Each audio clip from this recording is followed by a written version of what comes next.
Primero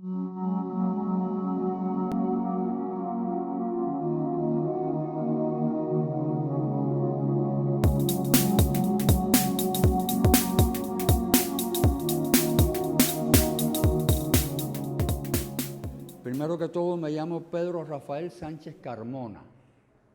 Soy cubano, 41 años de experiencia docente en educación superior en Cuba.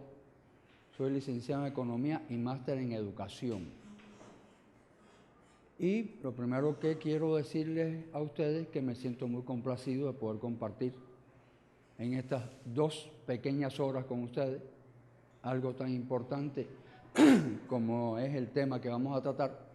Y por otra parte, por supuesto, agradecer a la Fundación el hecho de haberme invitado a estar con ustedes. Digo este pequeño tiempo porque tuve que hacer una síntesis realmente bastante apretada, pero bueno, no hay otra opción. Resiliencia. Debo comenzar por decir que esto es algo relativamente muy moderno. Esto tiene entre 15 y 20 años, más o menos, de estarse tratando, porque históricamente el problema de la psicología clásica venía tratando los problemas desde el punto de vista de las dolencias o de las patologías, es decir, lo que se ha dado por conocer la psicología negativa, que algunos le llaman. Cuando aparece el estudio de estos fenómenos o de este fenómeno en particular, se pasó a llamar psicología positiva, es decir, es todo aquello que tenemos nosotros de fortalezas, que tenemos de actitudes que contribuyen al mejor desempeño de nuestra labor personal en la vida en todos los órdenes. O sea, era una primera aclaración que quería hacer para que ustedes más o menos sepan que no vamos a tratar nada patológico, no vamos a tratar enfermedades, no, vamos justamente a decir todo lo que se debe hacer y conocer para justamente evitar patologías. Esto es muy sencillo. Señor, dame fuerza para cambiar lo que pueda cambiarse, serenidad para aceptar lo que no pueda cambiarse e inteligencia para distinguir lo uno de lo otro. Por tanto, esto yo lo veo, además de la invocación que hace tan ilustre personaje de nuestra religión como fue San Francisco de Asís, más que una invocación a Dios, más que una petición a Dios. Esto es una forma muy concreta y muy objetiva, ante todo, del análisis de la realidad cual en la que él estuvo inmerso, pero es que no deja de ser la misma realidad nuestra a nuestro entorno actual en cualquier lugar del planeta. Todos ustedes saben de que estamos en un proceso de cambio continuo y muy dinámico. Un dato, de acuerdo a estudios que estamos realizando en el año 2020, que es mañana, 5 años en la vida de la sociedad es mañana. Ayer mi hija nació y ya tiene 35 y fue ayer. En 73 días, dentro de 5 años, la humanidad ya está en capacidad de duplicar su caudal de conocimientos. Por tanto, si hoy confrontamos notables dificultades para seguirle el paso al desarrollo tecnológico, imaginen dentro de 5 años, cuando lo que conocemos hoy se duplique cada 73 días. De aquí la plena vigencia de esto. ¿Es que vamos a negar el cambio? ¿Podemos negarlo? No. Porque sencillamente si lo negamos, nos quedamos cada vez más atrás. Y la brecha en el desarrollo entre los países desarrollados y nuestros pueblos va a ser entonces todavía mayor. Por tanto, el problema es buscar los mecanismos que tenemos todos para poder enfrentarnos al cambio de una manera exitosa. ¿Pero de qué hablo? ¿De cambiar solos nosotros? No, es ver cómo elevamos la calidad educativa de modo tal de que nuestros estudiantes cada vez estén más a tono con ese desarrollo. Eso es justamente lo que nos trae acá. ¿Qué podemos hacer desde la educación para tratar de implementar desde el aula la resiliencia como una manera, repito, de lograr una mejor formación en el ser humano? De eso hablo. ¿Cómo tratar de establecer desde el aula en cada una de las disciplinas todo este parque de conocimiento para que nuestros educandos puedan ser mucho más resilientes? De eso justamente es de lo que se trata. Otro pensamiento de otro de los grandes pensadores de la humanidad, Heráclito, con su teoría atomista y además matemático: nada perdura, solo el cambio.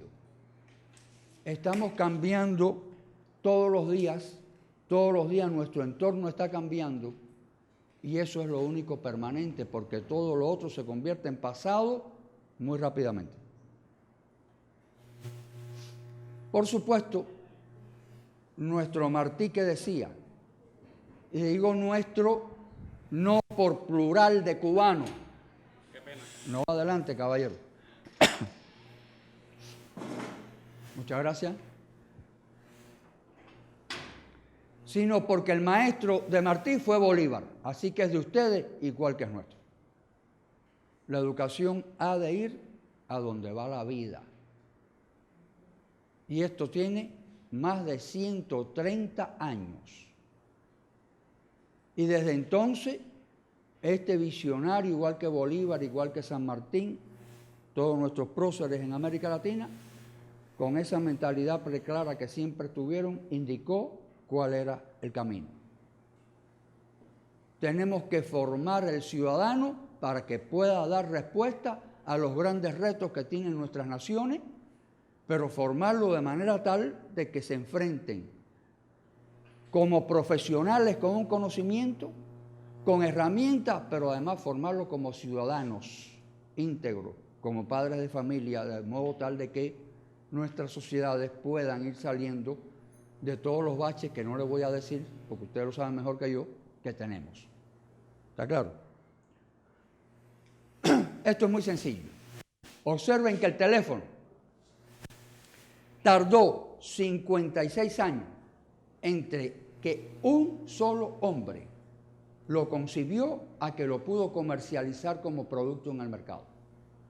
Sin embargo, ya alrededor de los años 74, es decir, un siglo después, un siglo nada más después, algo tan complejo como los productos biotecnológicos, desde que se conciben hasta que se comercializan, transcurren solo 6 meses. ¿A qué se debe esto? ¿Es que somos más inteligentes que nuestros antecesores? ¿Es que conocemos más? Sí, conocemos más. Más inteligentes no somos. Incluso sería discutible si hemos embrutecido de acuerdo a las catástrofes humanas que estamos viendo todos los días. El problema es uno, es muy sencillo: el trabajo en grupo. Mientras más compleja se hace la sociedad, más complejos son los problemas que tenemos. Y por tanto, la utilización del cerebro colectivo es absolutamente vital para poder enfrentarlo con éxito. Porque una sola persona no puede abarcar todo. O sea, es aquí donde entramos nosotros, los educadores.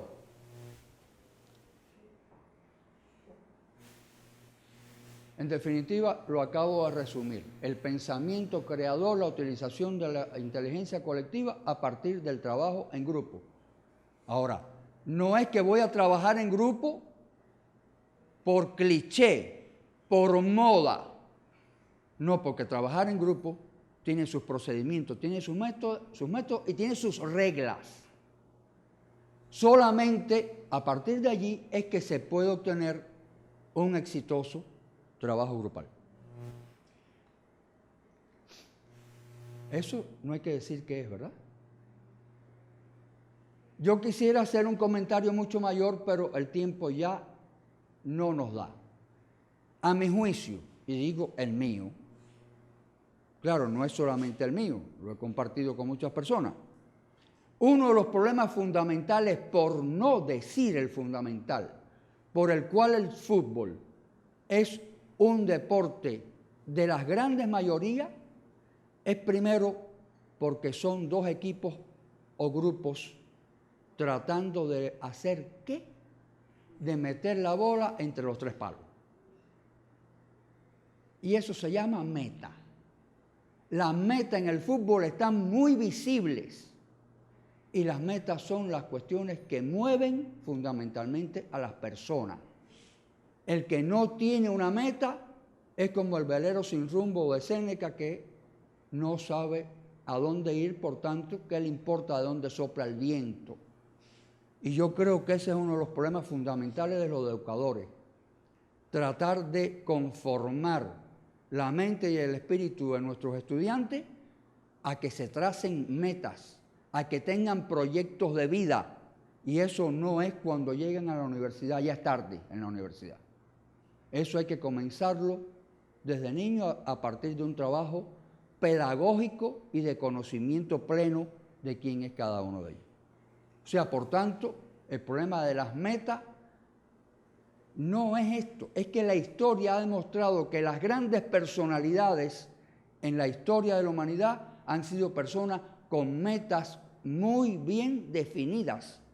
Sabían qué querían, pero además sabían cómo lograrlo. Es decir, no es solamente tener la meta, es saber cómo lograrlo. Y para eso hay que tener herramientas, aptitudes, actitudes propias de cada persona para poderse enfrentar a todo un camino que está lleno de escollos, lograr saltarlos, lograr avanzar a través de ellos y llegar a la meta. 4 cuestiones elementales de la importancia de la meta. Proporciona un sentido de dirección. Permite enfocar los esfuerzos. Si yo sé dónde voy, yo toda mi fuerza la concentro allí y no me disperso. Guían los planes y las decisiones.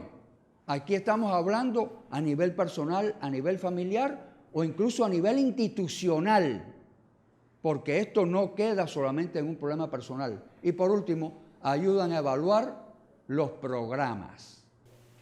Volvemos al punto, a través de una frase de un pensador ilustre, del francés de 1700, el grupo aquel de franceses pensadores.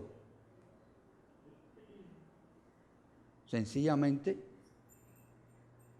si yo sé dónde quiero ir, ya yo veo cómo. Pero si no sé a dónde ir y me dejo llevar por la vida, normalmente entonces voy a llegar a donde la vida me va a poner, que lo mismo me pone en un pantano que me eleva a la cúspide. Depende de los valores y los principios que tengamos cada cual. Esta es personalmente a mí la que más me gusta. Habilidad para resurgir de la adversidad. Observen cómo se emplea este instituto. Habilidad para resurgir de la adversidad, adaptarse, recuperarse y acceder a una vida significativa y productiva.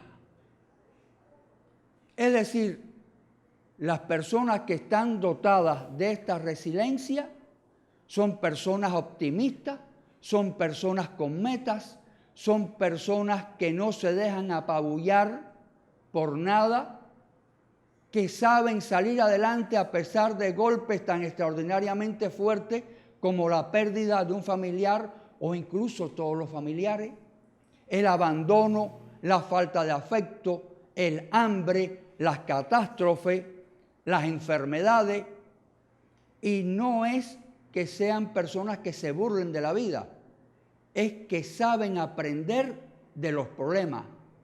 Y al enfrentar con optimismo es muy sencillo. Hoy hay tormenta, pero mañana hay calma. Y si nos enfocamos en la tormenta, vivimos siempre bajo estrés y bajo presión. Estas personas saben luchar con el estrés y vencer el estrés, tanto físico como mental. Por tanto, todo escollo, todo problema, todo hecho traumático, no solamente lo vencen, sino lo que es más importante, muchas veces salen totalmente favorecidos, es decir, se engrandecen, se desarrollan con estos tropiezos. 2 más, la capacidad del ser humano para hacer frente a las adversidades de la vida, superarlas e inclusive ser transformados por ellas. Un poco que está en consonancia, obviamente, con lo anterior.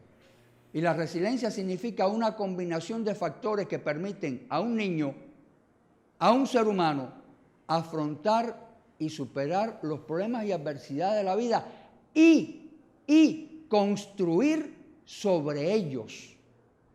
Repito, el problema es que en la mentalidad de las personas que tienen desarrolladas estas habilidades y estas capacidades, no se enfocan en el mal, se enfocan en la posibilidad que tengo, en qué aprendo de aquí para que mañana no vuelva a suceder y poder seguir adelante. La resiliencia no es algo que nos viene dado genéticamente, no es algo que unos sí y otros no, es algo que es capaz de aprenderse, es algo que es capaz de desarrollarse. Y aquí es donde entramos los docentes, justamente en esto, en qué hacer a nivel de aula para que nuestros estudiantes puedan desarrollar esas capacidades. Por eso decía, es la capacidad innata y potencial que tienen todos los seres vivos para afrontar la adversidad y con ello alcanzar bienestar diario. No existe solamente para recuperarse de fuertes caídas las características suficientes para que una persona se pueda llamar resiliente. Nómico serían. Obviamente, estas son, sin duda ninguna, las principales características. La autoestima. Alguien que no se estima a sí mismo nunca podrá desarrollar esta capacidad. La autonomía. Los seres muy dependientes tampoco desarrollan esta capacidad porque al no ser autónomos, su autoestima normalmente es pobre. Estos dos conceptos están muy relacionados. El afrontamiento, es decir, la decisión de enfrentarse a algo. Si lo quieren sustituir por valentía, pueden sustituirlo. Los cobardes tampoco lo desarrollan. No obstante, todo esto es labor nuestra como docentes, a través de investigaciones pedagógicas o de diagnóstico de nuestros estudiantes, podemos ir detectando esto con tiempo y tomando las medidas que sean posibles. Conciencia, esperanza. ¿Qué entender por esperanza? Son personas que viven, repito, con optimismo la vida. No piensan que mañana va a ser catastrófico, piensan que mañana va a ser mejor que hoy.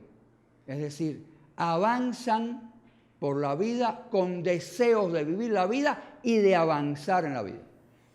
Responsabilidad, sociabilidad y tolerancia a la frustración. Todo lo que hacemos y todo lo que nuestro entorno sociocultural nos ofrece, de una manera u otra, atenta contra el desarrollo de este concepto de la resiliencia. Pero he aquí uno de los problemas más importantes. ¿En qué medida soy capaz de tolerar la frustración? Porque algo que yo pensé que iba a lograr no lo logré. Bueno, cambia el camino, encuentra otra meta, busca otro cómo, pero no te dejes apabullar por las derrotas temporales. Hay que siempre mirar mucho más adelante. ¿En qué consistió este libro? Esto fue una investigación que se hizo en 90 líderes en los Estados Unidos, pero que lo mismo pertenecían a educación que a la empresa productiva, que empresas de servicio, que directores de un hospital, directores de orquesta, es decir, líderes en su actividad. 90. Y estos autores, Warren Bennis y Bert Nanus, extrajeron 4 conclusiones básicas que lo titularon las 4 estrategias para el liderazgo. Y justamente le traigo esta, por ser obviamente la que más se ajusta al tema que estamos tratando. Si hay algo que han demostrado en la historia de la humanidad una resiliencia muy grande, son los líderes. Nuestro Señor Jesucristo creo que puede ser el mejor ejemplo en este sentido. Entonces, observen aquí, para triunfar, ¿qué opinaron todos ellos para triunfar? Primero, los 2 elementos del despliegue del yo, la autocrítica positiva.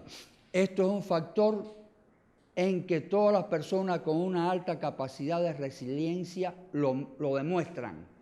Son capaces de reírse de sus propios errores. Entonces uno dice, ¿cómo es posible que esta persona haya pasado por esto y todavía tenga humor? Es que es eso y no es otra cosa. Eso es lo que se llama, o estos autores denominan, y yo realmente lo entiendo también así, autocrítica positiva. No es que yo no sepa que cometí un error. No, es que yo no me dejo vencer por el error que cometí. Al contrario, aprendo de él. Y el factor Wallenda, esto es algo, a mi modo de ver, importantísimo.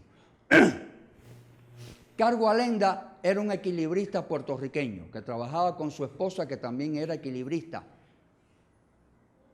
Y por supuesto, un día se cayó y se mató, porque era un cable de acero a 20, 30, 40 metros de altura. La esposa la entrevistaron prácticamente que a los pocos momentos de caer y matarse Wallenda. Y la esposa dijo, fue la primera vez en la vida de que yo veo a mi esposo verificar que el cable estaba bien anclado. Nunca antes lo había hecho. Entonces todo esto está a tono con lo que veníamos conversando. ¿Qué fue? Que se concentró más en no caerse que en cruzar el cable. Tuvo miedo. Se le fue la concentración de su mente porque perdió de vista la meta. Y la meta no era caerse, la meta era cruzar el cable. Y eso, observen el detalle psicológico e ilustrativo que lo detecta la mujer. La primera vez en la vida que él verificaba que el cable estuviera bien sujeto, bien firme. Para triunfar nunca mencionaron ninguno de los 90, ni el carisma, el vestuario, la administración del tiempo o cualquier fórmula de moda. Eso no les interesa, como a la mayor parte. Llueva, truene o relampaguee. Conocimientos de sí mismo. Si hay personas que tienen un conocimiento de sí mismo, son estas personas con una alta capacidad de resiliencia. No solamente en el orden de lo que quieren, sino en el orden de que saben de qué disponen o que tienen que buscar para poder lograr lo que quieren lograr. y son personas que enfrentan los desafíos. No solamente los enfrentan, sino que disfrutan el desafío. ¿Como qué? No como un problema de vanagloria, no, como un problema de demostrarse a sí mismo y adquirir aún más seguridad en que son capaces de enfrentar el desafío. Pero observen, pero sobre todo hablaron de aprender. Y es que ustedes como docentes saben, igual que yo, que todo aprendizaje normalmente tiene un componente emotivo y afectivo. Por tanto, el aprendizaje implica desarrollo humano. No es solamente que soy capaz ahora de hablar de música clásica. No. Es que hablo porque me gusta, porque algo me dice, porque motivacional o emocionalmente algo llega. Por eso insisto que cuando ellos dicen de aprender, no es solamente en el campo cognitivo, sino es también en el campo emocional o afectivo. Se añade el concepto de resiliencia, porque no solamente son capaces de afrontar estas crisis extremas, sino que pueden salir fortalecidos de ellas. Y yo creo que este es uno de los principales factores, porque de hechos traumáticos prácticamente estamos todos a diario. Si no es salir fortalecido, yo diría, más que fortalecido, desarrollado para adaptarlo realmente al término de educación. Logra haber desarrollo humano, o sea, estas personas son capaces de autodesarrollarse con estos fracasos temporales. Implica reestructurar nuestros recursos psicológicos. ¿Esto qué quiere decir? Simplemente que no nos conformemos con lo que sabemos que tenemos y el conocimiento de ese saber, sino que constantemente estas personas están en la búsqueda de nuevas cosas, nuevos aprendizajes, nuevas habilidades, nuevos hábitos, de modo tal de que esto los capacite aún más para lograr ser feliz en la vida. Independencia de pensamiento y de acción no quiere decir que no interactúen con los demás. No quiere decir que no sean capaces de comunicarse correctamente. No quiere decir que no sepan reconocer razones. Todo lo contrario, interactúan, pero sí hay una independencia de pensamiento y de acción. Todo el intercambio siempre va buscando qué debo hacer y cómo lo debo hacer para lograr lo que deseo. Es decir, esto justamente es lo opuesto a la dependencia que veíamos al inicio. Habilidades para dar y recibir las relaciones con los demás, un poco está dicho. Son personas que saben comunicarse, que saben asesorarse, que saben sobre todo escuchar. Y no escuchar porque mire atentamente a la persona, sino es pensar en lo que me están diciendo para de allí extraer lo que es verdaderamente importante, lo que me conviene para lograr mis metas y propósitos. Alto grado de disciplina y sentido de la responsabilidad. Obviamente, para lograr altas metas en la vida, usted no puede ser indisciplinado. La indisciplina implica desorden y el desorden es el antiéxito. O sea, son personas disciplinadas en todos los órdenes. Y por otra parte, ellos ante sí mismos tienen una alta responsabilidad. Es decir, no es que me propongo esto y bueno, si llego, llego y si no llego, no llegué. No, es una responsabilidad con ellos y con el resto, porque estas metas en una sociedad, justamente, lo que yo encuentre como una meta mía, de un modo u otro puede ser el beneficio de los demás. De reconocimiento y desarrollo de sus propias capacidades, ya lo aumentamos, ya lo dijimos, una mente abierta y receptiva a las nuevas ideas, está de acuerdo con el comentario del punto número 2, disposición para soñar. Walt Disney decía que si lo puedes soñar, lo puedes lograr. Einstein decía que mucho es más importante, con mucho, la imaginación que el conocimiento. Es decir, dos grandes, uno un artista y otro un científico, y llegan a una misma conclusión. Por tanto, en el caso de ellos, la disposición para soñar es permanente. Digamos que es un móvil de carácter interno que es aquello que los mueve. Y desgraciadamente, la mayor parte de nosotros no somos soñadores, somos reactivos. Incluso a veces no somos ni proactivos, simplemente estamos habilitados para reaccionar. Acción, reacción. Hacen algo sobre mí y reacciono. Y entonces, justamente, esto es lo opuesto de lo que estamos diciendo acá. No es que no tengamos que ser reactivos en un momento dado. No es que no tengamos que ser proactivos siempre, sino es también qué solución le damos a estos problemas. Gran variedad de intereses y un refinado sentido del humor. De esto habíamos comentado ya. Son personas que no son, digamos,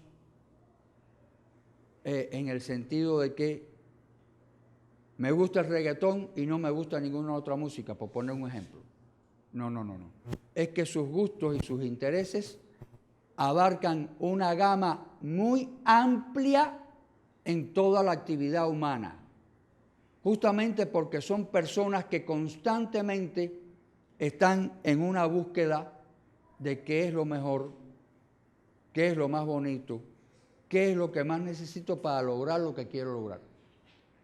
El sentido del humor, como les decía, son personas que después de un evento muy traumático son capaces de decir, imagínate, me volqué porque venía borracho. Claro, esto es una irresponsabilidad, lo estoy tomando como ejemplo. Pero son personas que son capaces de hacer broma de sí mismos, pero porque tienen una concepción diferente.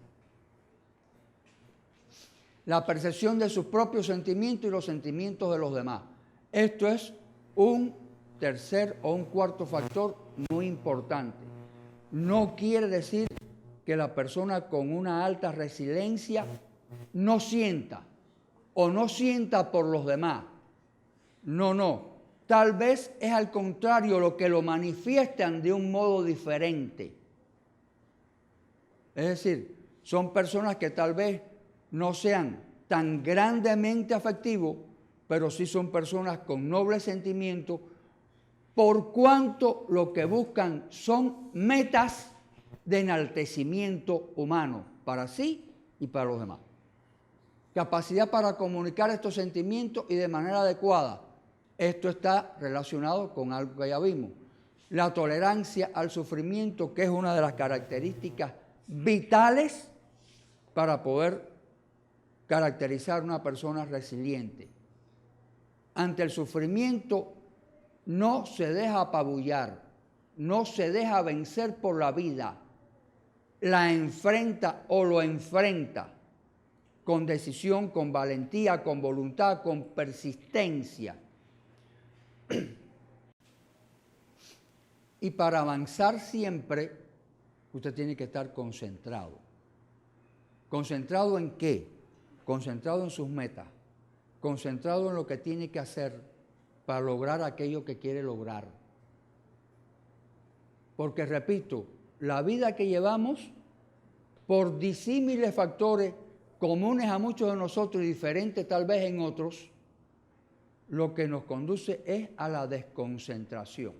Falta esto, falta aquello, que si tengo este problema, que si tengo este otro, y no quiere decir de que no haya que enfrentarlo, pero que no se nos vaya nunca la meta primaria que tenemos, que es el camino, lo que nos ilustra hacia donde nos vamos a mover por un problema de qué es lo que internamente más necesitamos. Lograr esto o aquello, ellos no están dotados, por decirlo de alguna manera, no tienen las herramientas para hacerlo. Ellos buscan con quién, incluso hasta un problema de apoyo médico. La existencia de un propósito significativo en su vida, ya lo hemos conversado. La creencia de que uno puede influir en lo que sucede a su alrededor, sí. ¿Qué es lo que pasa en la mayor parte de las personas? Pensamos, no, yo eso no lo puedo cambiar. Y por tanto no voy a perder tiempo, no voy a gastar energía en hacer eso. Estas personas no. Saben hasta dónde pueden luchar, saben hasta dónde pueden tratar de influir para cambiar, pero se enfrentan. Y este es el problema. Es el enfrentarse y no el rechazo a priori a partir de un prejuicio acerca de uno mismo, que entre otras cosas a veces lo que demuestra es una baja autoestima. Yo no quiero decir que ahora, como el Quijote, vayamos con la daga al brazo contra los molinos de viento. No es eso, sino es el don de la ubicuidad, de hasta dónde puedo llegar, pero a enfrentarme de todas formas. Y por supuesto, acá que ya lo vimos desde los líderes, la creencia de que uno puede y debe aprender de estas experiencias por negativas que sean, por traumáticas que sean. ¿Qué saco en conclusión de lo que me acaba de pasar? ¿Cuál es la enseñanza que he recibido? ¿Cuál es la enseñanza que puedo transmitir y cómo la puedo aplicar? De eso justamente se trata.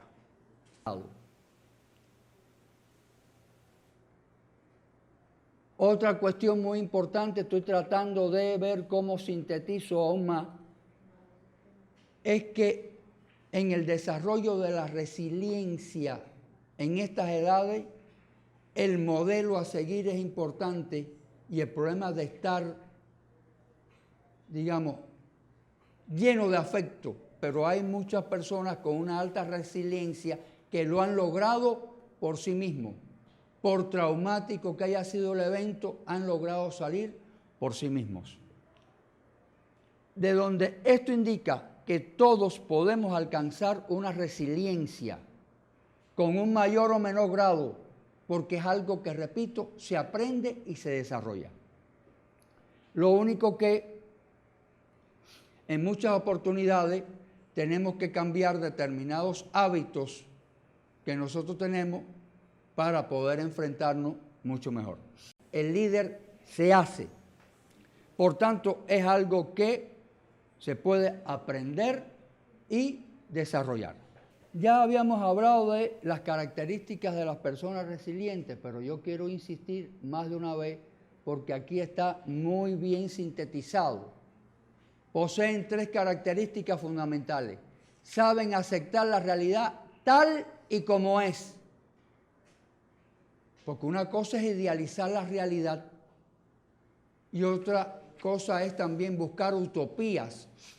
Son 2 cosas bien diferentes de lo que estamos hablando. Aquí estamos hablando de un pensamiento objetivo, es decir, un análisis de cómo son las cosas realmente. Tienen una profunda creencia en que la vida tiene sentido. ¿Cuántos de nosotros a veces no nos hemos sentido? ¿Y qué sentido tiene vivir? Aunque sea, al menos por un instante no lo hayamos pensado. Eso es la antítesis Es decir, eso es una anomia. Y tercero, tienen una inquebrantable capacidad para mejorar. Es decir, es lo opuesto del conformista. Ya tengo un título universitario, ya estoy ganando unos cuantos pesos y ya con eso me conformo. No, si puedes aspirar a más, aspira a más. Sigue luchando, sigue avanzando. De eso se trata la resiliencia.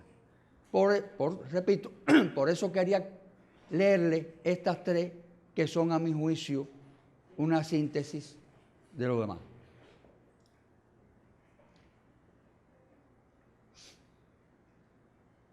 Los beneficios de la resiliencia. Observen que por ahí controlan emociones, optimismo, son empáticos, que de un modo u otro lo habíamos comentado. Las personas más resilientes tienen una mejor imagen, se critican menos a sí mismas, porque a veces decimos, qué burro fui. No, no te digas burro. Simplemente ríete del error y aprende de él. Porque diciéndonos burros, estamos atentando contra nuestra propia estima y estamos dando lugar a hacer el hazmerreír de los demás. No todos, en todo momento, tenemos la inteligencia como para no cometer errores. No, el problema, repito, es saber aprender y superar esos errores. Se critican menos a sí mismos, son más optimistas, afrontan los retos, son más sanas físicamente y, por supuesto, y en última instancia, tienen más éxito en el trabajo.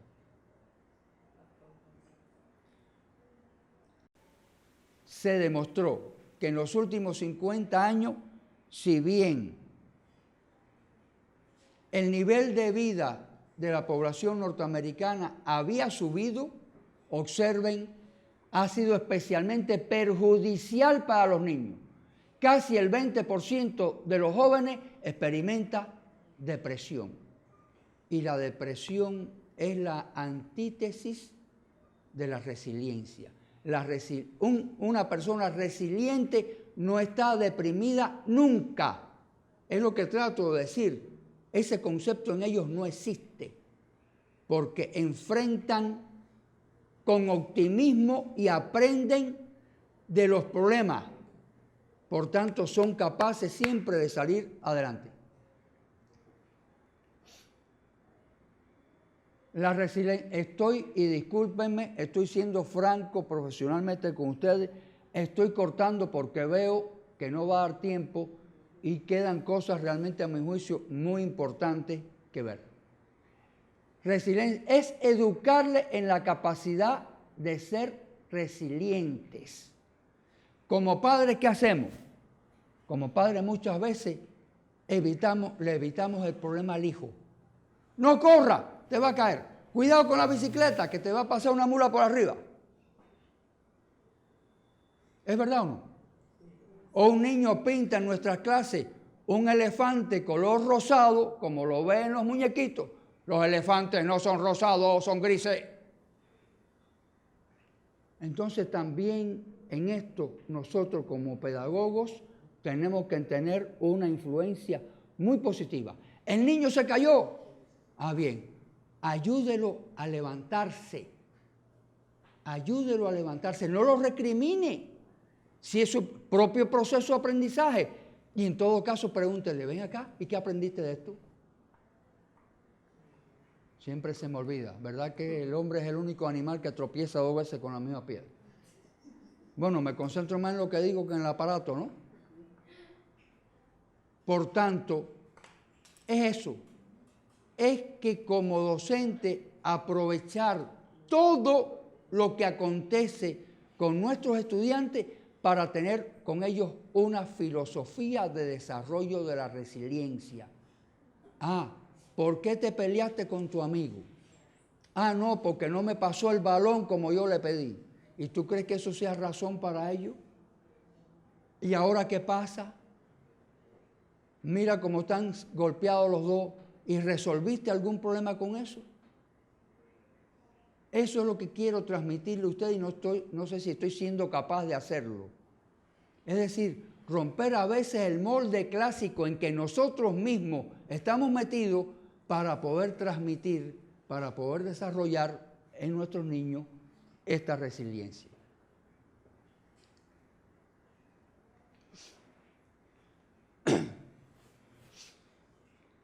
Por último, se habla de niños con una enorme capacidad de resiliencia al maltrato, en contraposición con aquellos que posteriormente presentan enormes problemas de adaptación a diversas actividades de su vida, escuela, relaciones sociales, entorno familiar, etc., pudiendo manifestarse retraimiento excesivo o gran agresividad.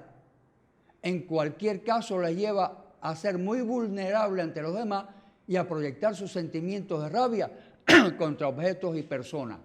En este caso, muchas de estas cuestiones están dadas por la carencia de afectividad en el niño.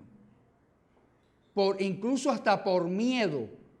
A veces esta rabia o agresividad es manifestación externa del miedo.